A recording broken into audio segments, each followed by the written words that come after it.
வணக்கம். இன்றைக்கு நாம ஒரு ஒரு இன்ட்ரெஸ்டிங்கான புத்தகத்த பத்தி ஆழமா பேசப் போறோம்.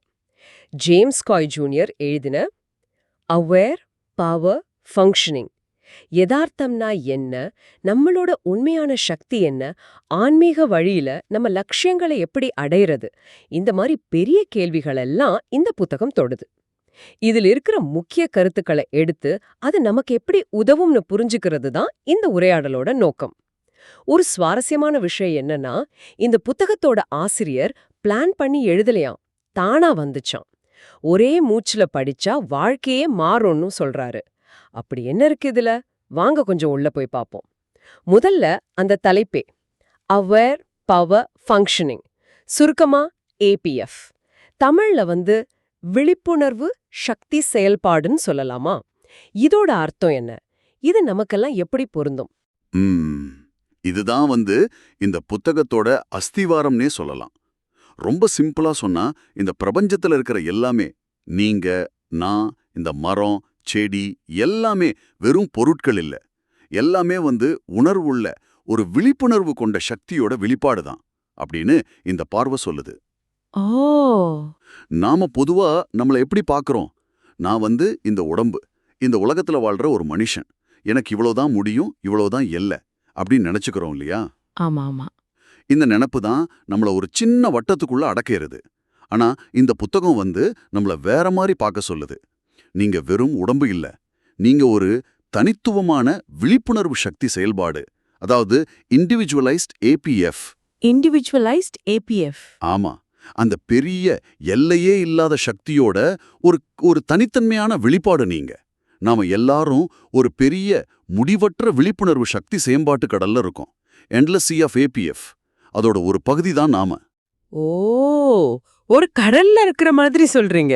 ஆமா, இந்த அடிப்படை பார்வை மாறினாதான் நமக்குள்ள இருக்கிற அந்த உண்மையான சக்தி, அந்த உள்ளார்ந்த சக்தி அது வெளிப்பட ஆரம்பிக்கும். உங்களை ஒரு லிமிட்டெட் மனுஷனா பார்க்கறதுக்கும் ஒரு எல்லையற்ற சக்தியோட வெளிப்பாடா பார்க்கறதுக்கும் பெரிய வித்தியாசம் இருக்கு. இது வெறும் தியரி இல்ல, இது வாழ்க்கையில பெரிய மாற்றத்தை கொண்டு வரோம்னு ஆசிரியர் சொல்றாரு. சரி, நம்மள அந்த பெரிய சக்தியோட வெளிப்பாடா பார்க்கணும். இது கேட்க நல்லா இருக்கு. ஆனா புத்தகத்துல பௌதீக யதார்த்தத்தையே வளைக்கலாம்னு சொல்லியிருக்கு. Bend material reality. அது எப்படி முடியும்? ஏதோ மேஜிக் மாதிரி இல்ல கேக்குது. நிறைய பேருக்கு இதை கொஞ்சம் நம்புறதுக்கு கஷ்டமா இருக்குமே. கரெக்ட், இது நல்ல கேள்வி. இங்கதான் நிறைய பேர் கொஞ்சம் தப்பா புரிஞ்சுக்க வாய்ப்பு இருக்கு. இது ஏதோ ஸ்பூனை கையால வளைக்கிற மாதிரி ஒரு பிசிக்கல் பவர் இல்ல. ஆசிரியர் சொல்ற மாதிரி உணர்வு நிலை தான் ராஜா. Consciousness is king. உணர்வு நிலை தான் ராஜாவா? ஆமா, அதாவது நம்ம அனுபவங்களோட அடிப்படை நம்மளோட உணர்வு நிலை தான்.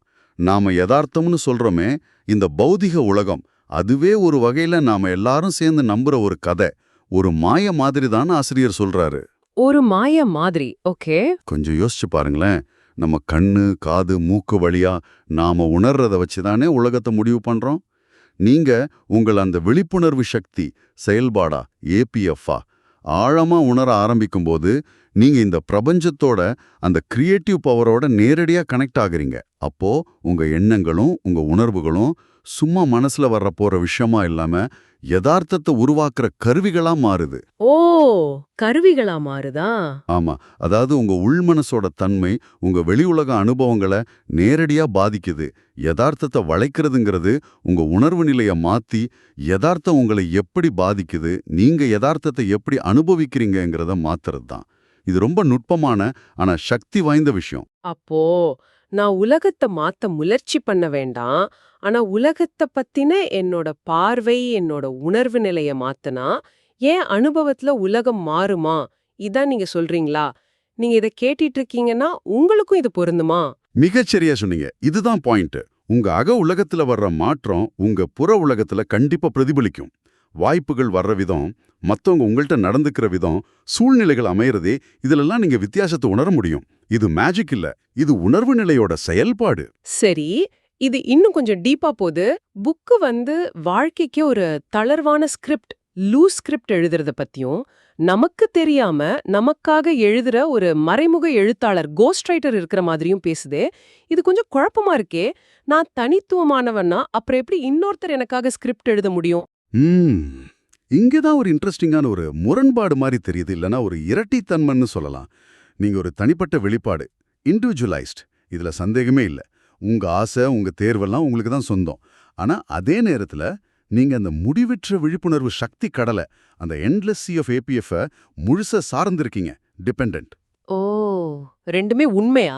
ஆமா, இந்த ரெண்டையும் ஒன்னா புரிஞ்சுக்கிறது ரொம்ப முக்கியம். நீங்க தனியாவும் இல்ல, அதே சமயம் அந்த கடல்ல முழுசா கரைஞ்சும் போகல. இது எப்படி பார்க்கலாம்? நீங்க என்ன வேணும்னு முடிவு பண்ணலாம். உங்க லட்சியம் என்ன, உங்க ஆசை என்ன, நீங்க எது நோக்கி போக விரும்புறீங்க, இது உங்க சைடு. இதுதான் அந்த லூஸ் ஸ்கிரிப்டோட மெயின் ஐடியா. சரி. ஆனா அந்த லட்சியத்தை எப்படி அடையிறது, யாரு மூலியமா அது நடக்கும், எந்த நேரத்துல அது கைகூடும், இந்த மாதிரி விவரங்களை, த ஹவு, ஹூ, வென், அதை அந்த பெரிய சக்திக்கு, அந்த முடிவற்ற கடலுக்கு விட்டுடுறது தான் புத்திசாலித்தனம். விட்டுடணுமா? ஆமா, ஏன்னா அந்த பெரிய சக்திக்கு தான் மொத்த படமும் தெரியும். அதுதான் பெஸ்ட் காஸ்டிங் டைரக்டர் மாதிரி. அதாவது சரியான ஆட்களையும் சூழ்நிலைகளையும் உங்ககிட்ட கொண்டு வர்றது. அப்புறம் மொத்த படத்தோட டைரக்டர் மாதிரியும் செயல்படும். நீங்க விவரங்களை கண்ட்ரோல் பண்ண நினைச்சா அது தப்பான ரிசல்ட்டை கொடுக்கலான்னு சொல்றாரு. ஆனா நாம எல்லாரும் வாழ்க்கைய கண்ட்ரோல் பண்ண தானே பாக்குறோம். பிளான் பண்றோம், கோல் செட் பண்றோம், அதுக்கு வழியை யோசிக்கிறோம். விவரங்களை கண்ட்ரோல் பண்ண நினைச்சா தப்பாகுமா? ஆமா, ஆசிரியர் அதான் சொல்றாரு. நம்ம சின்ன பார்வையிலிருந்து நம்ம கொஞ்சோண்டு அறிவை வச்சு செயல்படும் போது நாம அந்த பெரிய பிளானோட மோதுறோம். நம்ம டீட்டெயில்ஸை கண்ட்ரோல் பண்ண நினைக்கும் போது உண்மையில நமக்கு வர நல்ல வாய்ப்புகளை கூட தடுத்துற வாய்ப்பு இருக்கு. ஏன்னா அந்த முடிவற்ற சக்திக்கு நம்மளோட பெரிய பார்வை இருக்கு. அது நமக்காக வச்சிருக்கிற திட்டம் நம்ம நினைக்கிறத விட நல்லதா இருக்கலாம். அப்போ வாழ்க்கையில உண்மையான கண்ட்ரோல் இல்லனா சக்திய அடையறதுக்கு முதல் ஸ்டெப் நான் கண்ட்ரோல் பண்றத நிறுத்தணுமா? இது நம்ம யோசனைக்கு ஏக்தம் எதிரா இருக்கே. நம்புறதுக்கு கொஞ்சம் கஷ்டமா தான் இருக்கு. உண்மைதான். இதுதான் இந்த புத்தகத்தோட ரொம்ப முக்கியமான ஒரு புரட்சிகரமான கருத்துனே சொல்லலாம். கண்ட்ரோல கைவிடுறதுன்னா சும்மா இருக்கிறது இல்ல பொறுப்பை தட்டி கழிக்கிறதும் இல்ல. அதுக்கு பதிலா உங்க தனிப்பட்ட அறிவோட எல்லைய உணர்ந்து அதை விட பெரிய ஒரு ஞானம், ஒரு சக்தி வேலை செய்யுதுன்னு நம்பி அதுக்கு உங்களை ஒப்படைக்கிறது. ஓ, ஒப்படைக்கிறதா? ஆமா, உங்க என்ன வேணுங்கிறதுல நீங்க தெளிவா இருந்துட்டு எப்படிங்கிறத பிரபஞ்சத்துக்கிட்ட விட்டுட்டா ஒரு மாதிரி ஒரு ஃப்ளோ, ஒரு லேஸ் உங்க வாழ்க்கையில வர்றத உணர முடியும். இந்த நம்பிக்கையை வளர்க்கறது தான் உண்மையான சக்திக்கு வழி. முரணா தெரிஞ்சாலும் கண்ட்ரோல கைவிடுறதுல தான் உண்மையான கண்ட்ரோல் இருக்கு. புத்தகம் தொடர்ந்து மனித வழி, ஆன்மீக வழின்னு எண்ட ஒப்பிடுது. மனுஷ வழிங்கிறது பயம், பத்தலங்கிற உணர்வு, மாயை, இதிலிருந்து வருது, அது கஷ்டத்துக்கு கொண்டு போகுதுன்னோ, ஆன்மீக வழிங்கிறது நம்மள அந்த விழிப்புணர்வு சக்தி செயல்பாடா ஏபிஎஃப்ஆ உணர்ந்து செய்யறது, அது முழுமைக்கும் அமைதிக்கும் துன்பத்தை குறைக்கிறதுக்கும் வழின்னு சொல்லுது. இந்த வித்தியாசம் ஏன் இவ்ளோ முக்கியம்? இது ரொம்ப ரொம்ப அடிப்படையான வித்தியாசம். மனித வழிங்கிறது நாம நம்மள இந்த உடம்பு, இந்த மனசுன்னு மட்டும் சுருக்கிக்கிட்டு பாதுகாப்பு, பற்றாக்குறை, போட்டி இந்த மாதிரி உணர்வுகளால இயக்கப்படுறது. இந்த நிலையில நம்ம முடிவுகள் பெரும்பாலும் பயத்துல இருந்தோ இல்ல ஈகோல இருந்தும் வரும். இது கண்டிப்பா டென்ஷன், ஏமாற்றம், கஷ்டம் இதுக்கெல்லாம் தான் கொண்டு போகும். ஆனா ஆன்மீக வழிங்கிறது நீங்க உங்களை அந்த பெரிய விழிப்புணர்வு சக்தியோட ஒரு பகுதியா, அதோட வெளிப்பாடா உணர்ந்து செயல்படுறது. நீங்க இந்த ஆன்மீக பார்வையோட எவ்வளோ அதிகமா உங்களை ஐடென்டிஃபை பண்ணிக்கிறீங்களோ அவ்வளோ அதிகமா நீங்க ஒரு தெளிவான வழியா மாறுறீங்க. கிளியர் சேனல் அப்படின்னா, அதாவது அந்த முடிவற்ற சக்தியோட ஞானமும் வழிகாட்டுதலும் உங்க வழியா ஈஸியா பாய முடியும். அப்போ நீங்க உங்க சொந்த சின்ன லாஜிக்கலான அறிவை மட்டும் நம்பி முடிவு பண்ண மாட்டீங்க. அதுக்கு பதிலா தெய்வீக அறிதல், டிவைன் நாயிங் மூலமா வழிநடத்தப்படுவீங்க. தெய்வீக அறிதல் அது எப்படி இருக்கும்? உள்ளுணர்வு பத்தி சொல்றீங்களா? இன்ட்யூஷன் நமக்குள்ளே ஏதோ சொல்லும்ல, ஆனா அதை நம்பி செய்யறது கஷ்டமாச்சே. லாஜிக்கா இல்லைன்னா எப்படி நம்புறது? கரெக்ட். தெய்வீக அறிதல் தான் உள்ளுணர்வு. திடீர்னு மனசுல வர்ற ஒரு இன்ஸ்பிரேஷன், உள்ள இருந்து வர்ற ஒரு மெல்லிய குரல், இல்ல ஒரு திடீர் உந்துதல். இது பல சமயம் நம்ம லாஜிக் மைண்டுக்கு புரியாது, ஏன் தப்பாவே கூட தோணலாம். ஆனா இந்த புத்தகம் என்ன சொல்லுதுன்னா, இந்த உள்ளுணர்வை நம்பி செய்யும்போது தான் நாம அந்த பெரிய சக்தியோட கைடன்ஸோட கரெக்டா இருக்கும். ஓ, இந்த லாஜிக் பழைய அனுபவத்தை, பயத்தை வச்சு யோசிக்கும். ஆனா தெய்வீக அறிதல் இப்போ இருக்கிற உண்மையிலிருந்தும் பெரிய பார்வையிலிருந்தும் வருது. இதை நம்ப கத்துக்கிறது ஒரு பிராக்டிஸ். முதல்ல கஷ்டமா இருந்தாலும் அது மூலமா கிடைக்கிற நல்ல ரிசல்ட்ஸ் அந்த நம்பிக்கையை அதிகப்படுத்தும். இந்த தெய்வீக அறிதல் அது தெய்வீக நேரம், டிவைன் டைம் அப்படிங்கறதோட சம்பந்தப்பட்டதா? அதாவது எல்லாத்துக்கும் ஒரு கரெக்ட் டைம் இருக்கு, நாம அவசரப்படக்கூடாதுங்கிற மாதிரி. ஆமா, ரெண்டும் ரொம்ப நெருக்கமா சம்பந்தப்பட்டது. அந்த முடிவிற்ற கடல் இல்ல பிரபஞ்ச சக்தி அது அதோட சொந்த நேரத்துல, அதாவது டிவைன் டைம்ல இயங்குது. இதுக்கு என்ன அர்த்தம்னா, ஒவ்வொரு விஷயமும், ஒவ்வொரு சந்திப்பும், ஒவ்வொரு வாய்ப்பும் சம்பந்தப்பட்ட எல்லாருக்கும் நல்லது நடக்கிற மாதிரி ரொம்ப கரெக்டான நேரத்துல தான் ஏற்பாடு செய்யப்படுது. சரி சரி. ஆனா நாம மனுஷங்க பொறுமை இல்லாம போயிடுறோம். நமக்கு எல்லாம் உடனே நடக்கணும், நம்ம டைம் டேபிள் படி நடக்கணும்னு எதிர்பார்க்கிறோம். இந்த அவசரம் அந்த தெய்வீக ஓட்டத்தை தடுக்குது. நாம எப்படி எப்போங்கிறத கண்ட்ரோல் பண்ண நினைக்கும்போது அந்த டிவைன் டைமோட ஃப்ளோவை நம்ம டிஸ்டர்ப் பண்றோம். அதனால அந்த ப்ராசஸையும் அந்த சரியான நேரத்தையும் நம்புறது, பொறுமையா இருக்கிறது, இது ஆன்மீக பாதைக்கு ரொம்ப முக்கியம். சரி, இப்போ இதெல்லாம் நம்மள ஏபிஎஃப்ஆ உணர்றது, கண்ட்ரோல கைவிடுறது, உள்ளுணர்வை நம்புறது, தெய்வீக நேரத்தை மதிக்கிறது, இதோட கடைசி நோக்கம் என்ன? சும்மா உயிர் வாழ்றது பத்தாதுன்னு புத்தகம் சொல்லுதே. உணர்வு பூர்வமான திட்டமிட்ட பங்கேற்பு, கான்ஷியஸ் டெலிபரேட் பார்ட்டிசிபேஷன் பத்தி பேசுது. அதோட அர்த்தம் என்ன? நாம என்ன செய்யணும்? இது சும்மா வாழ்க்கையில நடக்கிறதுக்கெல்லாம் ரியாக்ஷன் பண்றதுல இருந்து வாழ்க்கைய உருவாக்குறதுல ஒரு ஆக்டிவ் பார்ட்னரா மாறுறத பத்தி. இதுதான் உயிர் வாழ்றதிலிருந்து செழிப்பா வாழ்றதுக்கு மாறுற நிலை. இது எப்படி நடக்குதுன்னா, அந்த முடிவற்ற ஏபிஎஃப் கடலோட நீங்க உணர்வு பூர்வமா ஒரு பார்ட்னரா சேர்ந்து செயல்படும் போது நடக்குது. ஒரு பார்ட்னர் மாதிரி. ஆமா, நீங்க தனியா இல்ல, ஒரு பெரிய சக்தி உங்களோட இருக்கு, உங்களுக்கு உதவுது, உங்கள வழி நடத்துதுங்கிற ஆழமான உணர்வோட நீங்க உங்க கோல்ஸை நோக்கி வேலை செய்யறது. இப்படி செய்யும்போது வாழ்க்கை ஒரு போராட்டமா இல்லாம ஒரு கூட்டு முயற்சியா மாறும். உங்க ஆசைகள் நீங்க நினைச்சே பார்க்காத வழியில ரொம்ப கரெக்டான நேரத்துல நிறைவேற ஆரம்பிக்கும். எல்லாத்துக்கும் மேல நீங்க தனியா இல்ல, நீங்க கவனிக்கப்படுறீங்க, வழி நடத்தப்படுறீங்க, உங்க தேவைகள் பூர்த்தியாகுங்கிற ஒரு ஆழமான அமைதியான உணர்வை நீங்க அனுபவிக்க ஆரம்பிப்பீங்க. இது வெறும் நம்பிக்கை இல்ல, இது நேரடி அனுபவமா மாறுங்கிறார் ஆசிரியர். வாழ்க்கைய அர்த்தமுள்ளதா, நிறைவா மாறும். அந்த ஆன்மீக வாழ்க்கையோட அனுபவம் எல்லை இல்லாம உணர்றது, எப்பவும் ஒரு கவனத்துல பாதுகாப்புல இருக்கிற மாதிரி உணர்றது.